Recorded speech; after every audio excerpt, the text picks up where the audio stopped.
APSC 2022आव उथ्रिसार जानो हानाय बर' बिजाथिफोरखौ आरो 2023 मायथाइनि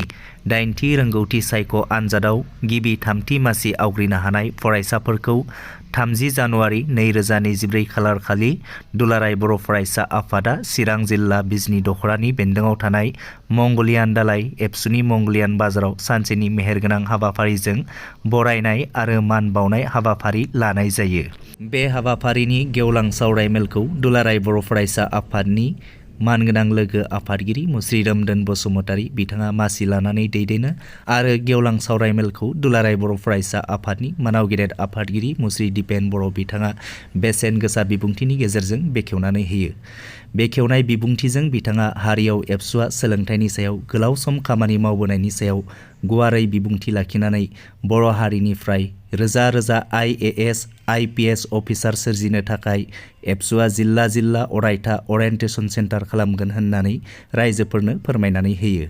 बे बरायनाय हाबाफारियाव सिभिल सार्भिसेस एचिभार्स पइन्टनि डाइरेक्टर राजदीप लेखारु बिथाङा गाहाय आलासि महरै बाहागो लायो आरो जर'खा आलासि महरै बर' थुनलाइ आफादनि मानाव गेदेर आफादगिरि डक्टर सुरत नार्जारी, नर्थ इस्ट फाउन्डेसननि फाउन्डार आरो BTR चिफनि बोसोनगिरि मानगोनां मुस्रि रन्जन कुमार बरुवा बिथांमोना बाहागो लायो। हाबाफारियाव हांख्रायजानाय आलासि महरै रांखान्थि नेहाथारि सतीश ब्रह्म, बिजनी कलेजनि गोरायुं डक्टर इन्द्रजित ब्रह्म, बिजनी जिल्ला बर' थुनलाइ आफादनि आफादगिरि गोगोम ब्रह्म कछारी आरो ओनसोलनि मेलेमजिबि बिथांमोन, फोरोंगिरि बिथांमोन, फरायसाफोर आरो रायजो राजाफोरनि मैखोमै बाहागो लानायजों बरायनाय आरो मान बावनाय हाबाफारिया मोजाङै मोजां जानानै थाङो। अदालगुरि जिल्ला दुलाराय बाथौ गौथुमनि 33थि बोसोरारि जथुमा आरो नोलोबारि बियाब दुलाराय बाथौ गौथुमनि 35थि बोसोरारि जथुमाया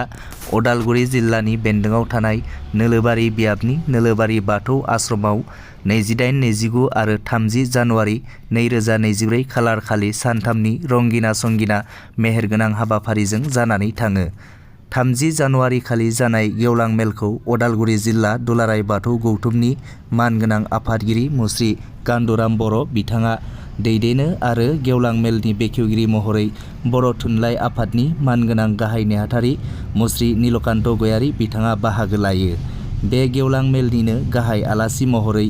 BTRनि गाहाय मावफुं सोद्रोमा मानगोनां मुस्रि प्रमद बर' बिथाङा बाहागो लायो आरो गाहाय बुंथिगिरि आलासि महरै दुलाराय बाथौ गौथुमनि गाहाय नेहाथारि मुस्रि गणेश दैमारी बिथाङा बाहागो लायो आरो गोबां रोंगौथि गोनां मेलेमजिबि बिथांमोनजों लोगोसे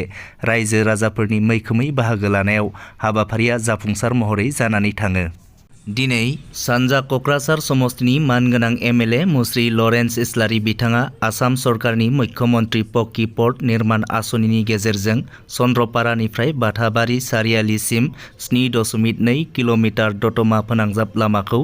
गोदानै बानायफुंनो थाखाय चन्द्रपारा तिनालियाव अन्थाइ खुन्थिया गायसनदों।